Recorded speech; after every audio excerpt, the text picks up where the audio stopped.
ADC নির্বাচনের দিনক্ষণ এখনো ঘোষণা না হলেও প্রচারে ঝাঁপিয়ে পড়েছে রাজ্যের প্রধান বিরোধী দল সিপিআইএম তথা বামফ্রন্ট।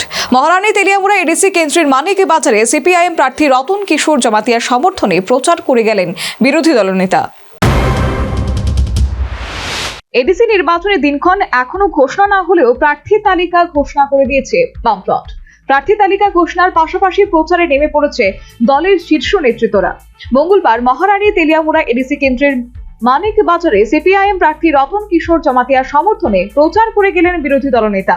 এই কর্মসূচিতে উপস্থিত ছিলেন সিপিআইএম রাজ্য সম্পাদক জিতেন্দ্র চৌধুরী, দলের জেলা সম্পাদক পদ্মকুমার দেববর্মা, প্রাক্তন মন্ত্রী নরেশ জমাতিয়া, মহকুমা সম্পাদক সুভাষ নাথ এবং মহকুমা নেতৃত্ব স্বস্তি দেববর্মা সহ অন্যান্য নেতৃত্ববৃন্দ।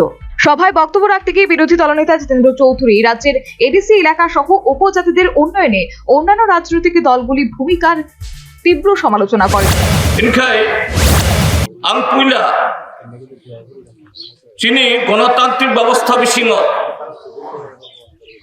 এ চংমারিও তাবুকটি জোড়া আগে যখন পয়লা এডিসি অংখা আপনার সাব বামফ্রন্ট কংগ্রেস টিউজেস তাবুক 2026